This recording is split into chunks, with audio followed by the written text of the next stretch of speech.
Shalom, giving honor and praise unto the Creator and the Maker of heaven and earth. My name is Yeshaya Yisrael, of the tribe of Dan of the nation of Yisrael. Going to start off very briefly by saying a prayer before Yah, Elohim, and then moving on from there. Toda Rabbah, Yah, El Shaddai, Melech HaOlam, El Gibor, El Gomer Kol Debar, Hayot Zer Kol Dabar Wagam Ken Kol Bore, Al Ha'aret O Bashamayim, Toda Rabbah, Lokol Debarim HaTobim Ashel Bakayenu, Toda Rabbah, Lokol Debarim Haraim Asha Atala Kwakta Mechayenu, Hamshik Babakushaya Lihiyoti Tanu, Tamshik Naya Lihiyoti Tanu, Wagam Ken Tazil Na Et Bene Israel Mekol Zarenu, Kianapnu Zaraknu, Otka Lihiyot Bakayenu, Wa Anapnu Zarikim Otka Lihiyot Bakayenu, Kienenu Yekolim La Asot Shum Dabar Bilioka, Ata El Mamashi El Shalit Ata, En Kimoka Bashamaimo Ba'aretz, Rak Ata Yohe Wahe, Anaknu Mikpalim, Wa Anaknu Sogli, Wa Anaknu Obdim, Rak Ha'el Ha'eka. Hallelujah. Giving honor and praise to the Creator and the Maker of heaven and earth. This is going to be a very short but to the point type of thing presentation. All right? So let that be noted and understood. There's a brother going around teaching that the scriptures indirectly perhaps came out of the culture of Egypt, which is actually incorrect, historically, linguistically, and so forth and so on. Now, the person, all right, tries to go into the scriptures, and this is a copy of the scriptures right here, all right, Old Testament with the Hebrew on one side and the English on the other.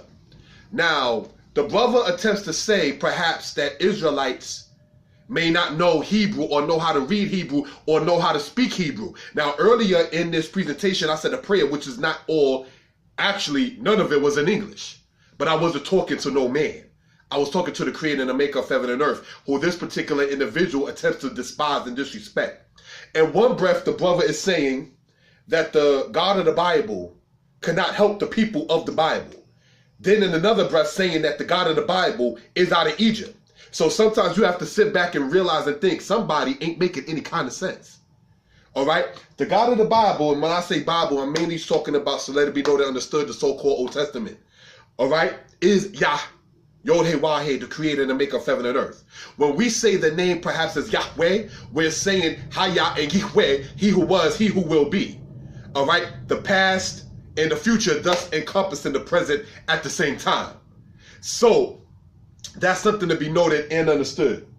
Now, I want to go, and before I get into the scriptures real quick, this book right here, written by myself, Egypt Talking Writing, did the Torah, come from the culture of Tomeri. We're going to go, brothers and sisters, real quick into page 174 of this book. Because the God that we read of in the Bible is also mentioned inside of an Egyptian record in what they call the Temple of West Samarra, all right, located in northern Sudan, and also the Temple Soleb. This is being built during the era of Amenhotep III of Dynasty 18 of Egypt. Now, when we read in here, it says the pictures on either side is from the Temple of West Samarra and Soleb. These are the hieroglyphs which speak of Yod-Heh-Waw or YHW of the Shasu. All right, so I want this to be noted and seen for edification purposes. Now, you can look this up in your own particular time, and you begin to sit there and see that the God of the Bible, or the God of the Israelites, called YHW, all right, inside the Egyptian records, inside the Temple Soleb, was called the enemy God of the Egyptians. So that's something to be noted for edification purposes. All right, so that's one thing to be pointed out. Now, it says the Most High God, known to the Israelites by the name YHWH, is mentioned in the records / walls of Egypt as YHW. YWH, pardon me. The evidence comes from what is called the Temple West Samarra and Soleb. All right?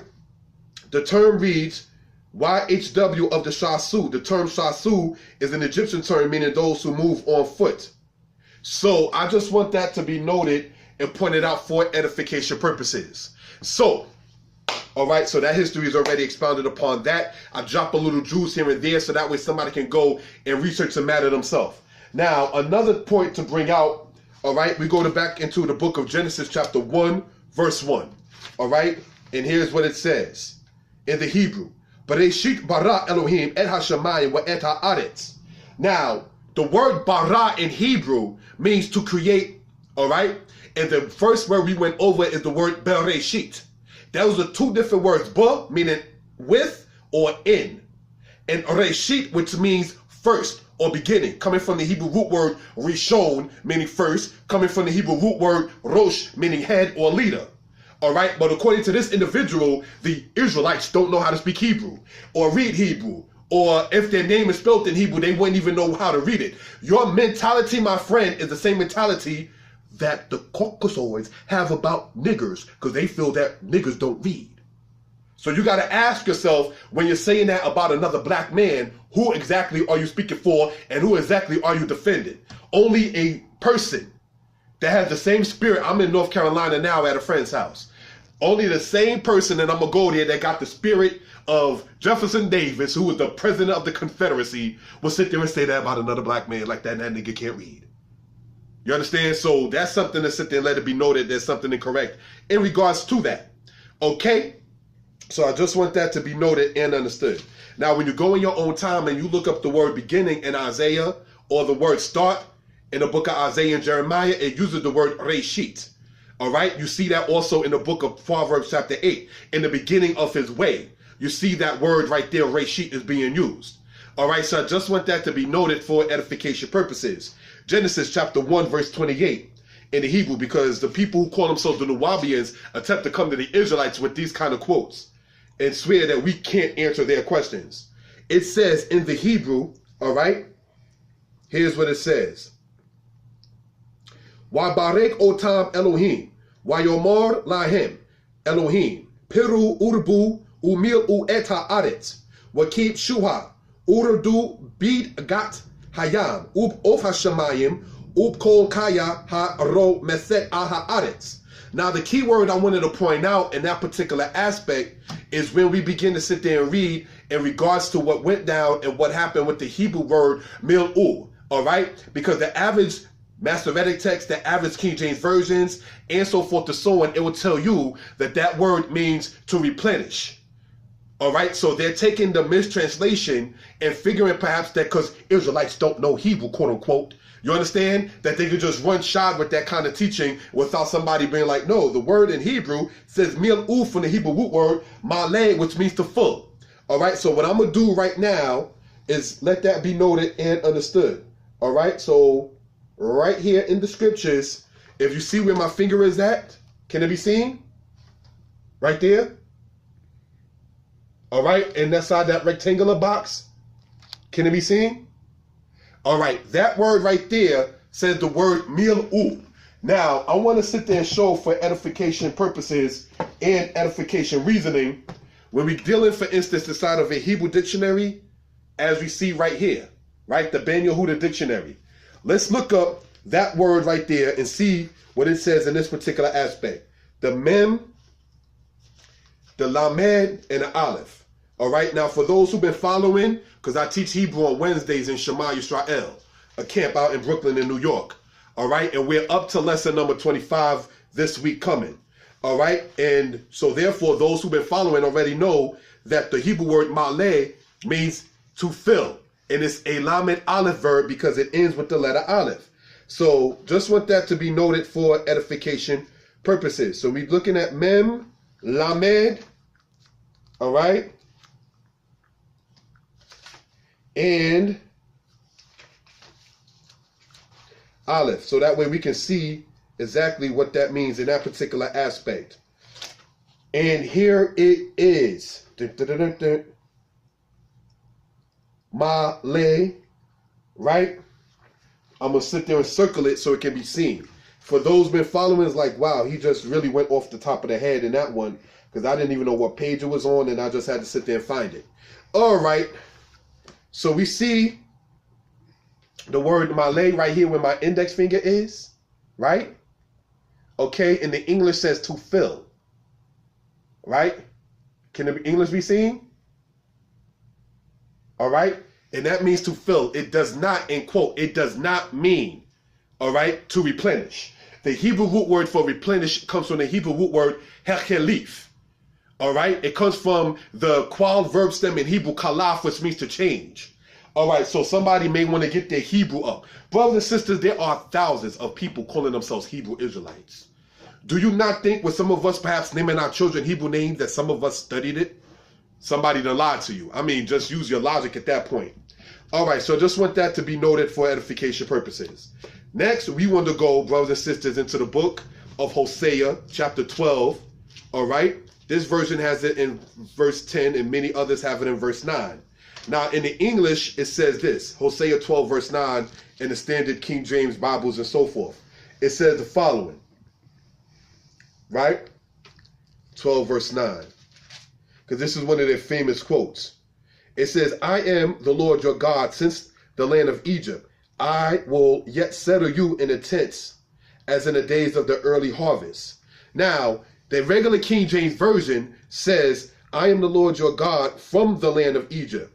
All right, so they're saying that the Most High, Yah Elohim, is coming out of the land of Egypt. But we have to understand something so that way we can gain understanding of what we're talking about. If we go to the very first verse, it says, Ephraim has surrounded me with falsehood and the house of Israel with deceit. So who's it being spoken of from the beginning of the chapter is who? Ephraim, the northern kingdom, and Israel, the nation at large. All right, so let's keep your hand right there so that way you can understand that. And let's go to Exodus, if we will, chapter 6, verse 6, so we can let it be line upon line and precept upon precept. All right, we are in Exodus chapter 6, verse 6. All right, and it says the following, and it reads as such. Therefore say to the children of Israel, I am Yod-Heh-Wah-Heh. I will take you out from under the burden of the Egyptians. I will rescue you from their service. I will redeem you with an outstretched arm and with judgments. I will take you to me to be a people, and I shall be a God to you. And you shall know that I am Yod-Heh-Wah-Heh, your God.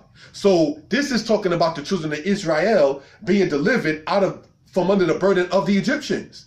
It says, you shall know when that happens, that I am the Most High speaking in that case. I am Yod-Heh-Wah-Heh, your God. You're going to know when you're being brought out. That's when you're going to know who Hayah and Yahweh is. Who was, who will be. That's what that's talking about. It's not saying that the Most High, Yod-Heh-Wah-Heh, is a God from among the Egyptian pantheon. All right? So I just wanted to let that be noted and understood for edification purposes. So if you don't understand Hosea chapter 12, verse 9, starting from the verse first, it's talking to the nation of Israel. And then when the Most High introduced himself to the nation of Israel, all right, he introduced himself by letting it be noted that he's going to be known as Yod-Heh-Wah-Heh, Hayah Yahweh, he who was, he who will be. So to the Nuwabians who's going around with the same, no offense intended, yo-yo talk that been going on since the 1990s, maybe some people just want to debate.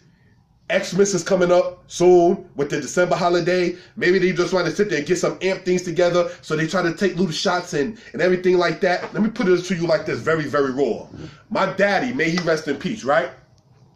I'm not going to slander my father biologically, but certain things he did, I wouldn't do. And certain things I've done, I hope my little one does not do. You understand? Now, my father, may he rest in peace, was part of the American Army. It was in the Vietnam War. I would not do the same thing. You understand what I'm saying? I would not join the American military. Now, why am I saying that? Because the brother that's going around sitting up there talking about, well, these Israelites can't answer the questions that my father wrote inside of a book. But then you don't want people perhaps to talk about your father. But you're using the same references that your father used. So you can't sit there in one breath, ride on the coattail of your father, which is an honorable thing, regardless of understanding. It's a good thing to represent for your pops. That's a blessing. You understand? But if you see good and well that you're saying that your father is now incarcerated because he did X, Y, and Z and exposed X, Y, and Z, would you be wise to follow in those same footsteps? Or are you not caring about the position at all? You just want to make a name for yourself. So just want to have that to be stated. Why am I going there in this particular fashion? Is because this same person wanted to sit there and be asked by another guy inside of an interview, well, you know about Danyala, and do you know about the brother Hashar? And the brother said that he doesn't know who, okay, Sa Neter was talking about. He does not know who Starnet is talking about. Personally, I know who Danyala is. I know who Hashar is. You understand? Mighty Hebrew, Hashar, Danyala, and myself, Kashub the Danite, did a presentation at Nicholas Bookstore out in Brooklyn. So I know those brothers pretty well. So if you talk against my peoples, it's not rough, get it to the fist and knuckle crunch type of thing. But if you talk against my brothers and you don't even know who you're talking about, that's not even a wild situation. And I hope by now that people can begin to see that Hosea 12 verse 9 is not talking about the Most High coming out of Egypt. The Hebrew that you're trying to talk about in Genesis 1 is incorrect. The 360 questions that your father asked has been answered by different camps at different times. Maybe you wasn't there. But without a shadow of doubt, shalom, peace.